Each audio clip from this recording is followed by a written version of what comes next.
ہندوؤں نے میرے دونوں بھائیوں اور ابا جان اور امی جان کو میرے سامنے شہید کر دیا ہے اور مجھے اٹھا کر یہاں لے آئے ہیں۔ ان ہندوؤں سے جا کر کہہ دو کہ ایک مسلمان گھرانے کی لڑکی کو اپنی عزت جان سے بھی زیادہ عزیز ہوتی ہے۔ یہ الفاظ تھے 17 سالہ نوجوان مسلمان بہادر لڑکی کے، جسے 14 اگست 1947 کی رات کو ہندو غنڈوں نے اٹھا کر اجتماعی زیادتی کرنے کی کوشش کی، لیکن اس لڑکی نے اجتماعی زیادتی کا نشانہ بننے سے پہلے ہی خودکشی کر لی۔ اس واقعے کو بیان کرنے والے کہتے ہیں کہ یہ واقعہ مجھے کامریڈ موہن سنگھ بجلی نے سنایا تھا، اور کامریڈ موہن سنگھ بجلی آل انڈیا سوشلسٹ پارٹی کے امرتسر میں ممبر تھا۔ وہ صاحب بیان کرتے ہیں کہ امرتسر آگ اور خون میں نہرا رہا تھا، ہر طرف خون اور دہشت کا دورہ تھا۔ کامریڈ موہن سنگھ بجلی کی مجھ سے ملنے میرے محلے میں آیا۔ میں گلی کے کونے والے مکان میں کھڑکی کے سامنے لگا پہرا دے رہا تھا۔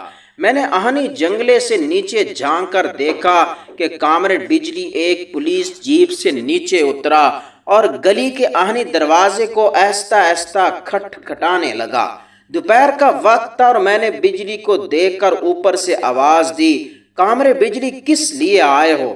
مجھے پہلا خیال آیا کہ شاید وہ ہندو سکھ پولیس کو ساتھ لے کر ہمارے محلے پر حملہ کرانے آیا ہے۔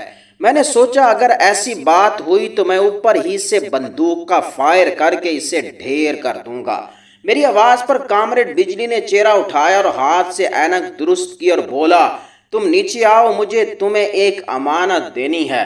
میں نے حیرانگی سے پوچھا، کس کی امانت؟ تو بجلی بولا، میں تمہیں سب کچھ بتا دیتا ہوں، مجھے تمہارے ارادے ٹھیک معلوم نہیں ہوتے۔ میں نے اسے کہا، تم فوج کو لے کر ہمارے محلے میں کیوں آئے ہو؟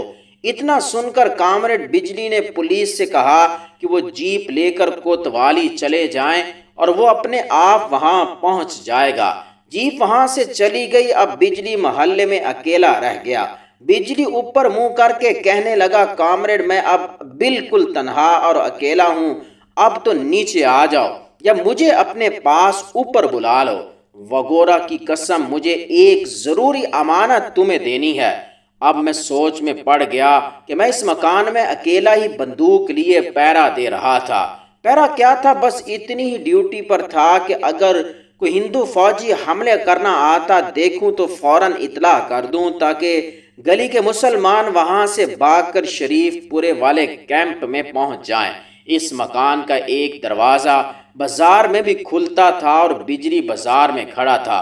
خدا جانے کیوں مجھے کامریڈ بجلی کی بات پر اعتبار آ گیا، پھر بھی میں نے محلے کے مسلمانوں کی زندگیوں کو خطرے میں ڈالنا گوارا نہ کیا۔ میں نے چوبارے کے اوپر والے دروازے کو بند کر کے تالا لگا دیا اور سیڑھیاں اتر کر بازار والے دروازے پر آ کر رک گیا۔ میں نے دھڑکتے ہوئے دل کے ساتھ دروازے کی کنڈی کھول دی۔ بندوق میرے ہاتھ میں تھی اور اس کا رخ اگرچہ براہ راست بجلی کی طرف نہیں تھا، لیکن وہ میرے نشانے کی زد سے باہر بھی نہیں تھا۔ کون سی امانت ہے کامریڈ بجلی؟ تو موہن سنگھ کا چہرہ اترا ہوا تھا اور داڑھی کے بالوں میں ہلکی ہلکی مٹی پڑی تھی۔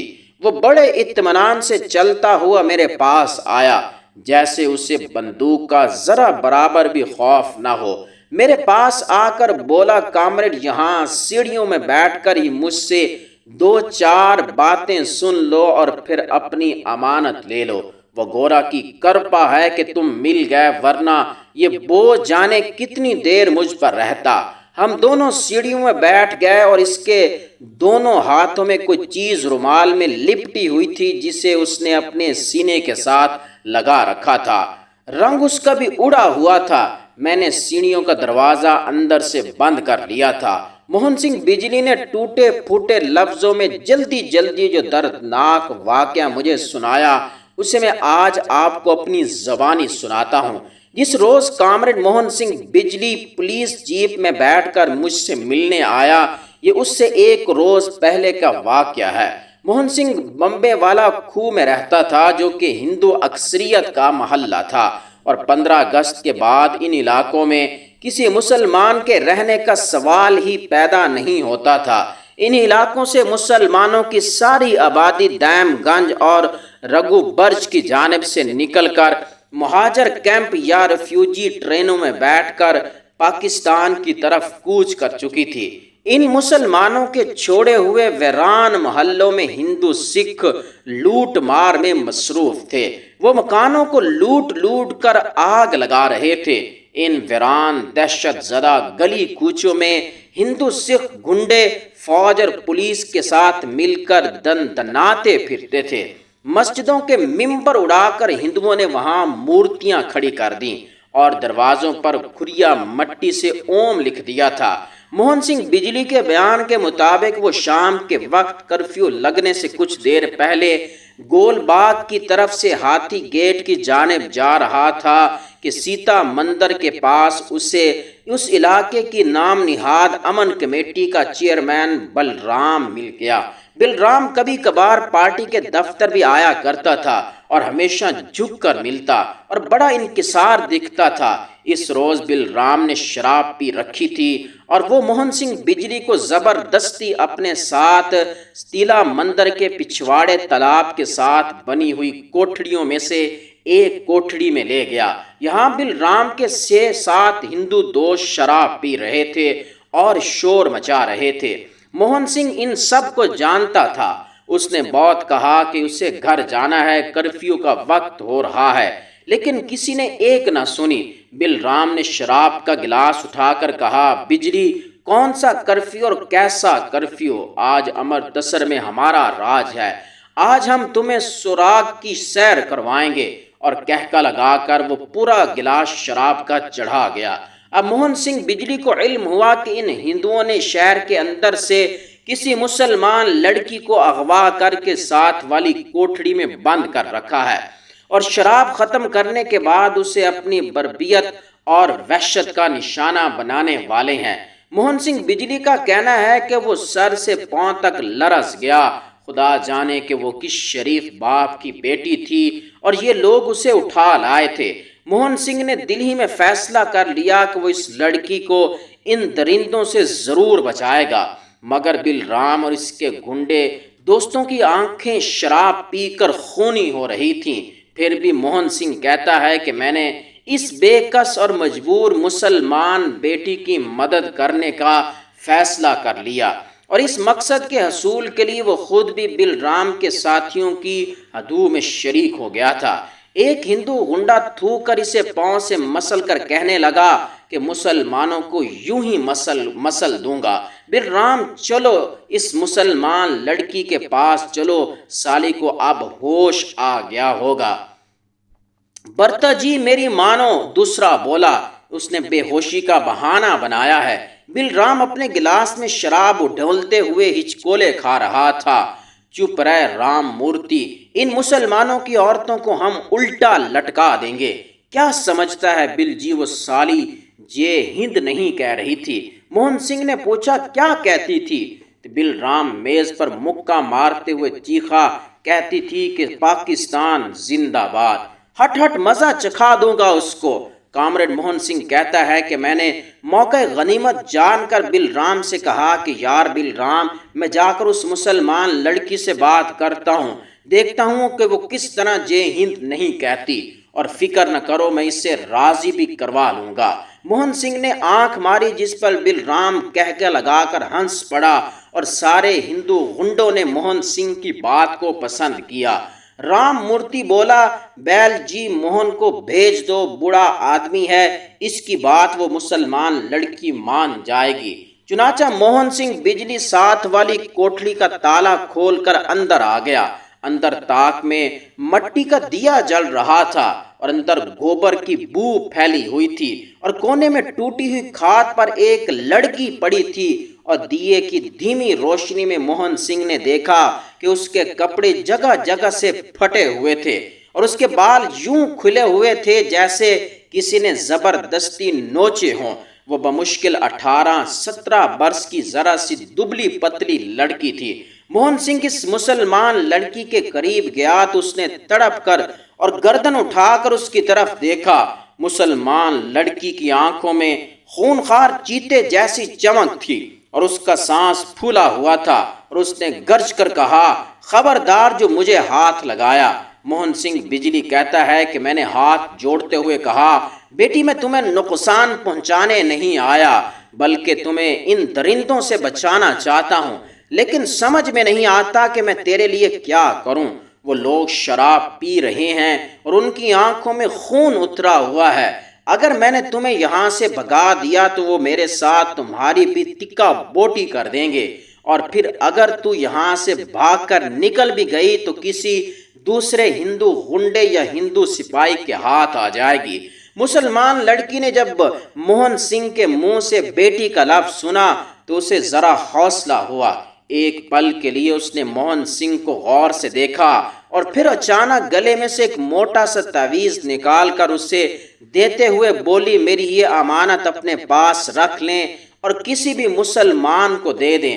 میرا نام رضیہ بانو ہے، میں MU گرلز ہائی اسکول میں 10ویں جماعت میں پڑھتی تھی، اور ہندوؤں نے میرے دونوں بھائیوں اور ابا جان اور امی جان کو میرے سامنے شہید کر دیا اور مجھے اٹھا کر یہاں لے آئے ہیں۔ ان ہندوؤں سے جا کر کہہ دو کہ ایک مسلمان گھرانے کی لڑکی کو اپنی عزت جان سے بھی زیادہ عزیز ہوتی ہے۔ بقول موہن سنگھ بجلی، اس مسلمان لڑکی نے اچانک موہن سنگھ کی طرف ہاتھ بڑھایا اور موسیٰ طویل اسے دے کر چشمے زدن یعنی فوراً ہی موہن سنگھ کی تلوار نیام سے کھینچی اور دیکھتے ہی دیکھتے اسے اپنے دل میں اتار لیا، اور خون کا فوارہ چھوٹا اور وہ مسلمان لڑکی ایک ہلکی سی آہ بھر کر چارپائی پر گر پڑی۔ موہن سنگھ ایک پل کے لیے تو پتھر سا ہو کر رہ گیا۔ لڑکی کے سینے سے خون جاری تھا اور وہ تڑپ رہی تھی۔ پھر اس نے شور مچا دیا اور ساتھ والی کوٹھڑی سے سارے غنڈے گرتے پڑتے اندر آئے۔ اس وقت تک وہ مسلمان لڑکی مر چکی تھی۔ موہن سنگھ نے کہا کہ اس نے میری تلوار سے خودکشی کر لی ہے۔ میں اسے سمجھا رہا تھا کہ اس نے میری تلوار کھینچ کر دل میں گھونپ لی۔ ہندو گونڈوں نے وحشی ہو کر بڑکیں ماری اور بلرام نے کہا، مر گئی ہے تو مرنے دو، ہم کوئی دوسری لڑکی لائیں گے، مسلی نہیں تو ہندو عورت ہی سہی۔ وہ سارے شرابی شور مچاتے بڑکیں مارتے کوٹھڑی سے باہر نکل گئے۔ موہن سنگھ اس مسلمان لڑکی کی لاش کے پاس اکیلا رہ گیا تھا۔ بقول موہن سنگھ اس لڑکی کی لاش کے چہرے پر ایک عجیب سکون اور نور تھا۔ دیے کی دھیمی روشنی میں خون آلود کپڑوں میں اس کا سفید چہرہ ایسے لگ رہا تھا جیسے گلاب کے پھولوں کے پاس سر جھکائے بیٹھا ہوا ہو۔ کامرڈ نے کہا کہ ایک مسلمان لڑکی اتنی غیرت مند بھی ہو سکتی ہے، یہ مجھے اب معلوم ہوا تھا۔ سچ کہتا ہوں کہ میری آنکھوں سے آنسو بہہ رہے تھے اور اس کا دیا ہوا تعویذ میرے ہاتھوں میں تھا، اور میں کتنی ہی دیر سر جھکائے بیٹھا رہا، اور رات گہری ہو گئی تھی اور شہر کی جانب سے کبھی کبھی گولی چلنے کی آواز بھی آ جاتی تھی۔ پھر میں نے اس بہادر مسلمان لڑکی کی لاش کو اپنے ہاتھوں پر اٹھایا اور باہر لے آیا۔ ستیلا مندر والے تالاب کے عقب میں کچا میدان تھا جہاں کہیں کہیں کیکروں کے جھنڈ تھے۔ موہن سنگھ بجلی نے انہی کیکر کے ایک جھنڈ میں زمین میں گڑھا کھودا اور رضیہ بانو کی لاش کو دفن کر دیا۔ موہن سنگھ بجلی کہنے لگا کہ مجھے مسلمانوں کی طرح فاتحہ پڑھنا نہیں آتا تھا، لیکن میں نے ہاتھ اٹھا کر رب سے کہا تھا کہ اے سب کے پالن ہار، اس غیرت مند مسلمان بچی کو شانتی دے۔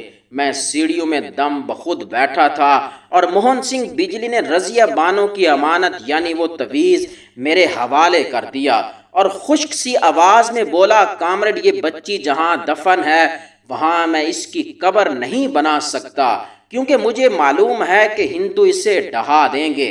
میں وہاں مسلمانوں کے رواج کے مطابق جمعرات کو دیا بھی نہ جلا سکوں گا اور اس پر پھول بھی نہ ڈال سکوں گا، لیکن کامرڈ یقین کرو میں جب تک زندہ رہوں گا اور جمعرات کو وہاں آ کر اپنے آنسوؤں کے پھول اوپن کرتا رہوں گا۔ اچھا اب میں جاتا ہوں، میں نے اس بچی کی امانت تجھے دے دی ہے، اب میرے دل سے بوجھ اتر گیا ہے۔ اس نے کہا تھا کہ کسی مسلمان کو یہ تعویذ دے دینا۔ شہر میں کوئی مسلمان نہیں تھا، تو میں نے سنا کہ تمہارے محلے میں مسلمان ابھی موجود ہیں، چنانچہ میں تمہارے پاس آ گیا اور میں نے اپنا فرض پورا کر دیا۔ میں جانتا ہوں کہ کوتوالی میں سپاہی میرا انتظار کر رہے ہوں گے۔ اس کے ساتھ ہی کامریڈ بجلی نے میرا ہاتھ اپنے دونوں ہاتھوں میں تھام دیا اور دروازہ کھول کر باہر نکل گیا۔ میں حیرت زدہ سا ہو کر رضیہ بانو شہید کا تعویذ ہاتھوں میں لیے سیڑھیوں میں بیٹھا رہا۔ کامریڈ بجلی کی باتیں ابھی تک میرے کانوں میں گونج رہی تھیں اور اچانک بازار میں فائر کی آواز آئی۔ میں چونکا اور جلدی سے دروازے کو اندر سے تالا لگا لیا اور چوبارے میں آ گیا، اور جب میں نے رضیہ بانو شہید کے تعویذ کو نکال کر دیکھا تو یہ چھوٹا سا بٹوا نما تعویذ تھا۔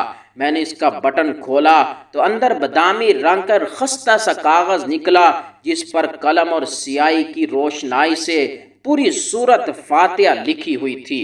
میں نے اس مقدس امانت کو اپنی آنکھوں کے ساتھ لگا لیا اور میری آنکھیں بھیگ گئیں۔ میری آنکھوں میں فتح شاہ بخاری کے میدان والے کیکروں کا وہ جھنڈ پھر سے تازہ ہو گیا، جہاں اسلام کی ایک غیور بیٹی دفن تھی اور جس کی کوئی قبر نہ تھی، جہاں کبھی کوئی دیا نہیں جلائے گا، جہاں کبھی کوئی پھول نہیں ڈالے گا۔ لیکن رضیہ بانو بھی نہیں مر سکتی، کیونکہ اس نے اپنی لاکھوں بہنوں، بھائیوں اور بیٹیوں کے خون سے اس بات جبرت قلعے کی بنیادیں استوار کیں، جس کی چوٹی پر آج پاکستان کا پرچم لہرا رہا ہے۔